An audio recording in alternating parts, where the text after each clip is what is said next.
ಕರ್ನಾಟಕದ ಸಮಸ್ತ ಜನತೆಗೆ ನಮಸ್ಕಾರ. ಉತ್ತರ ಕರ್ನಾಟಕ ನ್ಯೂಸ್ನ ಮತ್ತೊಂದು ಹೊಸ ಎಪಿಸೋಡ್ಗೆ ನಿಮ್ಮೆಲ್ಲರಿಗೂ ಕೂಡ ಪ್ರೀತಿಯ ಸ್ವಾಗತ. ತನ್ನ ಜೀವನವನ್ನ ಸವೆಸಿರುವ ಮತ್ತು ಶಿಕ್ಷಣ ಕ್ಷೇತ್ರದಲ್ಲಿ ಕ್ರಾಂತಿಗೋಸ್ಕರ ತನ್ನ ಜೀವನದ ಬಹುಪಾಲನ ಮುಡಿಪಾಗಿಟ್ಟಿರುವಂತಹ ಶಶಿಲ್ ಜಿ ನಮೋಶಿ ಅವರು ಇಂದಿನ ಕಾರ್ಯಕ್ರಮದ ನಮ್ಮ ಅತಿಥಿಗಳು. ಅವರನ್ನ ಮೊದಲಿಗೆ ಕಾರ್ಯಕ್ರಮಕ್ಕೆ ಸ್ವಾಗತ ಮಾಡಿಕೊಳ್ಳೋಣ. ಶಶಿಲ್ ಜಿ ನಮೋಶಿ ಅವರೇ, ನಿಮಗೆ ಪ್ರೀತಿಯ ಸ್ವಾಗತ.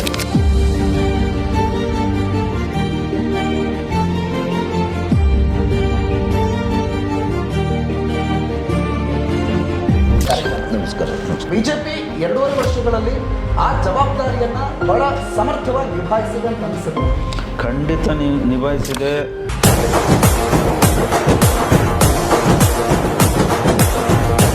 ಆದರೆ ಬಿಜೆಪಿಯ ಸ್ವಂತ ಕಾರ್ಯಕರ್ತರು ಕೂಡ ರಾಜ್ಯ ಬಿಜೆಪಿಗಳು ಸ್ವಲ್ಪ ಮುನಿಸ್ಕೊಂಡ್ರಲ್ಲ.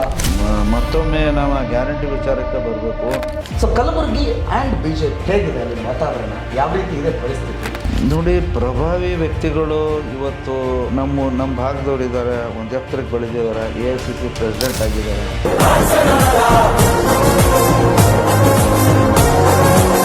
ಆದರೆ ನನಗಂತೂ ಒಂದು ವಿಶ್ವಾಸ ಇದೆ, ಮುಂದಿನ ದಿನದಲ್ಲಿ ಬಿಜೆಪಿ ಆಡಳಿತಕ್ಕೆ ಬಂದರೆ, ಅಧಿಕಾರಕ್ಕೆ ಬಂದರೆ, ನಿಮಗೊಂದು ಶಿಕ್ಷಣದ ಹಂತದಲ್ಲಿ ಶಿಕ್ಷಣ ಸಚಿವ ಅನ್ನುವಂಥ ಸ್ಥಾನವನ್ನು ಕೊಟ್ಟರೆ ಕರ್ನಾಟಕದ ಅಂದರೆ ಭವಿಷ್ಯದಲ್ಲಿ ಕರ್ನಾಟಕಕ್ಕೆ ಭವಿಷ್ಯ ಅಂತಂದರೆ ಬಿಜೆಪಿ.